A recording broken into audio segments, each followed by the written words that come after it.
Salam alaikum wa rahmatullahi ta'ala wa barakatuh. Le cours d'aujourd'hui, c'est l'enchaînement d'opérations. La deuxième partie. C'est quoi ça veut dire un enchaînement d'opérations? C'est سلسلة من العمليات. Pour calculer l'enchaînement d'opérations, pour calculer un enchaînement d'opérations ou une expression numérique, on a deux cas. Expression sans parenthèse ou expression avec parenthèse. نبداو بالحالة الأولى اللي هي expression sans parenthèse. حتى هي فيها 3 ديال الحالات، نشوفوا حالة بحالة. الحالة الأولى expression sans parenthèse avec l'addition et soustraction.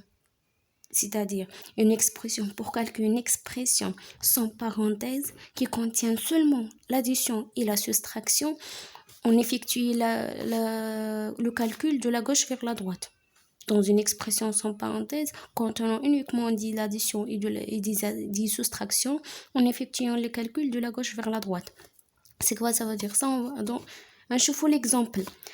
l'exemple الأول تعبير أ كيساوي 13 زائد 6 ناقص 9 زائد 7. يعني واحد عندنا هنا l'expression sans parenthèse ما عندناش فيها الأقواس وفيها l'addition والسوستراكسيون بوحدهم. إذا كيفاش كنحسبوا هذا التعبير من لا غوش فيغ لا دوات؟ أول حاجة غنديرو 13 زائد 9 هي الأولى.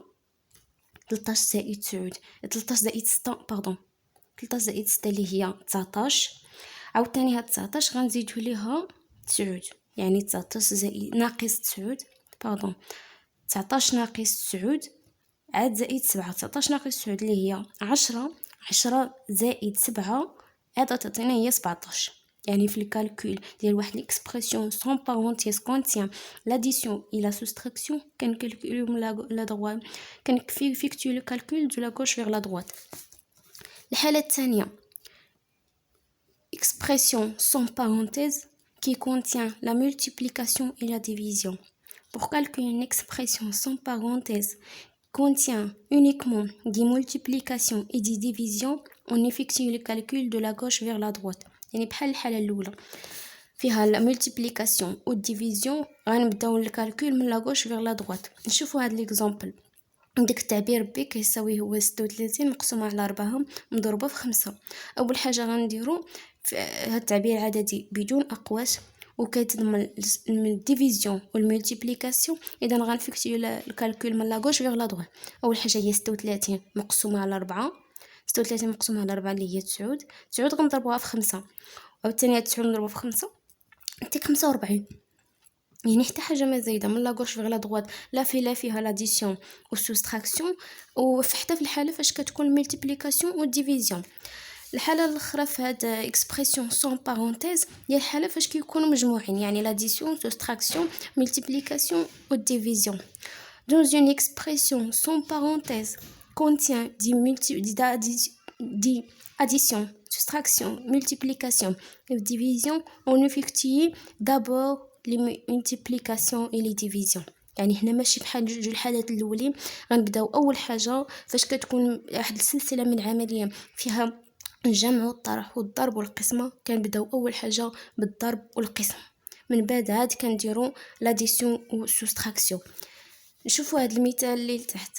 تعبير سي شحال كيساوي 15 زائد 2 مضروبه في 7 ناقص 18 مقسومه على 2.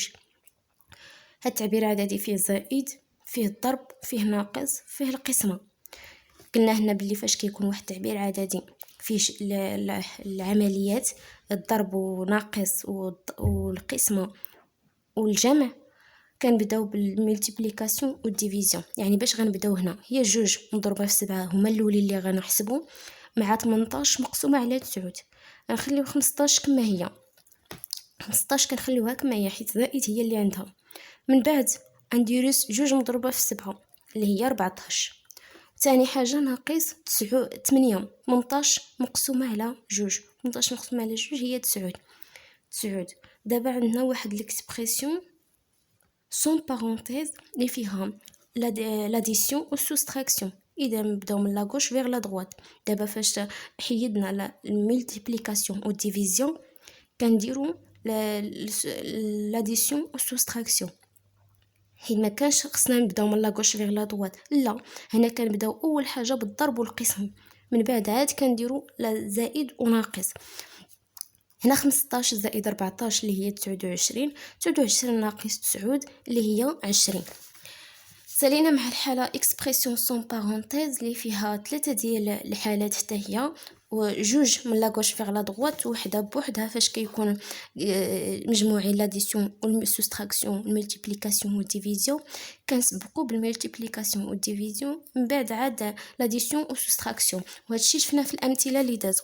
دابا غندير واحد ليكسبرسيون افيك بارونتيز باش نقدروا نحسبوا واحد ليكسبرسيون افيك بارونتيز. Dans une expression avec parenthèse, on effectue d'abord les calculs entre parenthèses. هنا ماشي كنسبقوا يعني كنساو علينا الحاله الاخرى اللي هي ديال اننا نسبقوا بالملتيبليكاسيون والديفيزيون. هنا لا، هنا تكون ملتيبليكاسيون ولا ديفيزيون ولا اديسيون ولا سوستراكسيون، هنا حاله وحده اللي كتمشي هي ديال الاقواس. كنبداو كنكالكوليو الكالكول اللي داخل الاقواس، الحساب هو الاول اللي داخل الاقواس en commençant par les parenthèses les plus intérieures. يعني هنا كنبداو بالاقواس اللي لداخل، وعاد كنبداو من الاقواس اللي لداخل الاقواس اللي على برا. مثلا باش نحسبوا هذا التعبير عددي، تعبير عددي دي عنده اول حاجه هاد المعقوفات هما اقواس كبيره وهادو كيتسموا اقواس صغار. 3 زائد 5 اللي هي 8 مضروبة في 6 ناقص 2. أول حاجة غنديرو 3 زائد 5 اللي هي 8، 6 ناقص 2 اللي هي 4. أو تاني بدينا بالأقواس الصغار، بدينا بالأقواس اللي صغار حتى حسبناهم. عاد دابا الأقواس اللي كبيرة اللي هي 8 مضروبة في 4، 8 مضروبة في 4 32، باعتبار أن المعقوفات هي أقواس كبيرة. من بعد غادي نلوح لكم شي اكزرسيس على هذا، بزاف ديال لي زيكزارسيس باش تقدروا تفهموا هذا الدرس مزيان. حاجه وحده باش تقدروا تفهموا واحد الدرس خصكم ديروه على شكل خطاطه، هي كتسهل عليك انك تحفظ الدرس كما كان. السلام عليكم.